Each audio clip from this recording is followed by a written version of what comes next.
Hello guys, good morning. Ito realidad napaisip lang ako. Mostly ngayon, anak lang ng anak. Especially dun sa mga, minsan pa yung naghihika ko sa buhay, sila pa yung anak ng anak. No? And then, pag lumaki na, isisisi sa gobyerno. Laging yung tatandaan na bago kayo mag-anak, isipin nyo yung ano ba yung consequences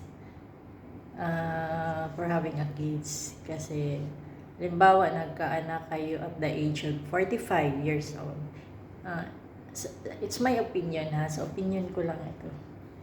Will you getting a child at the age of 45, meaning to say at the age of 46 till you have 1 year old, and then when you're getting 50 years old, you have a 5 years old child. So do you think guys, especially those people na yung tama-tama lang nakakita at the age of 50, may 5 years old ka, and do you think, I know, hindi naman kasi obligasyon ng gobyerno natin or hindi obligasyon ng gobyerno natin na pag nag-anak is papaaralin. No. Kailangan mindset natin, nagkaanak tayo, obligasyon natin pag-aralin yung mga anak natin, obligasyon natin na pakainin, bibigyan ng magandang kinabukasan. But most sa atong mga mindset sa mga people, no, na mag-aanak lang, and hindi sila nag-iisip yung consequences na maaaring mangyari. Halimbawa, at the age of 45, you're getting a child, kung nagkaanak ka, so meaning to say, at the age of 50, is you have a 5-year-old. And then, at the age of 55, 10 years old. And do you think, guys, na kaya nyo pang pag-aralin hanggang kolehiyo?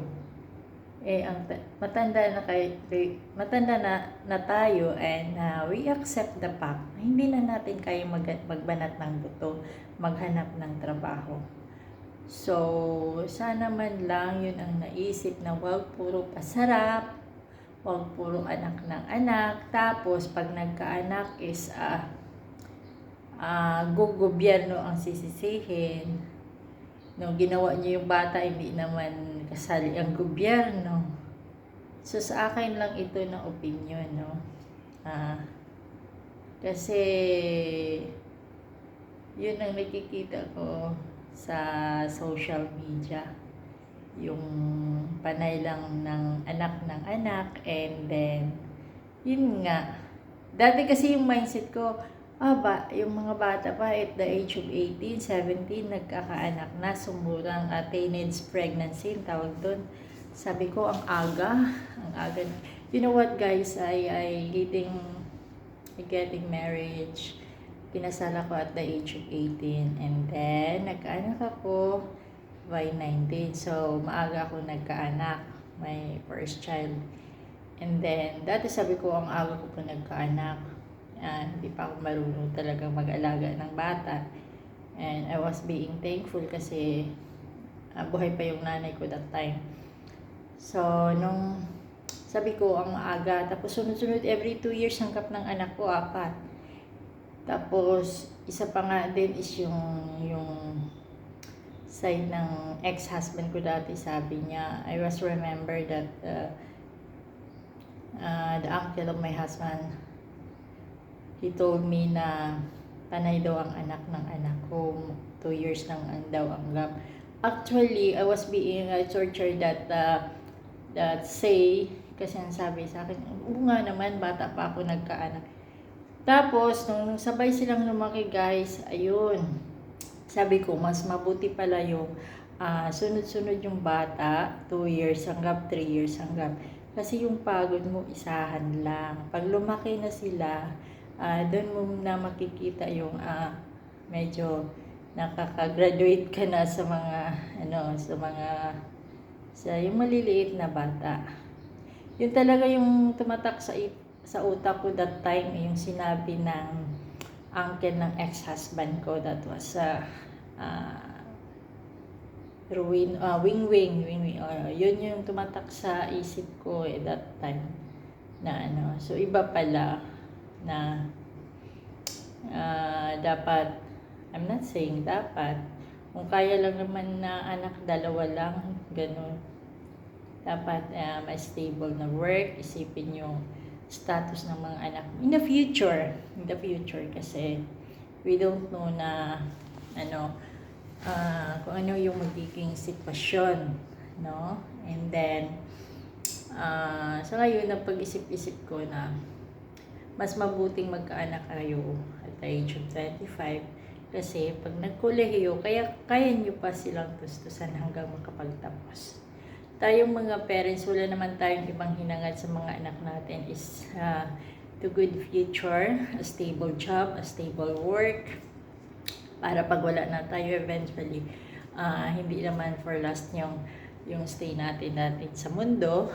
And then, syempre tayong mga parents, gusto lang natin pag nawala tayo is stable na yung mga anak natin, they have their good work, financially stable na sila, kasi parang mas hindi masakit sa loob, and then yung pag-alis natin is okay.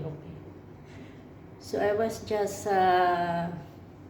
advice for those couple na before tayong mag-anak, isipin natin yung kung kaya ba natin buhayin yung mga anak natin, kung kaya ba natin bigyan ng damit, good education, kaya ba natin i-send sa school, mapoprovide ba natin yung mga needs nila, yung gano'n. So, actually guys, that is, before, that is the obligation of a father. Kasi yung mga tatay noon, yung mga parents, yung tatay, kung ikukumpara natin ngayon, kailangan ng magbanat ng buto also is yung mga nanay. But noon, way back, mga 1980s or 1970s, 1960s, yung mga nanay talaga, they stay at home lang, no? Nag-aalaga lang ng mga bata, nagluluto, naglilinis ng bahay, and the father was the provider, no? Sila yung naghahanap ng mga pangangailangan, pagkain, saka yung pera para sa pamilya. But for this time, kailangan dalawa na kayo naghahanap. So, kasi nga dahil sa natures na tumas na din ang bilihin, not only one na kailangan magtrabaho, but two of you.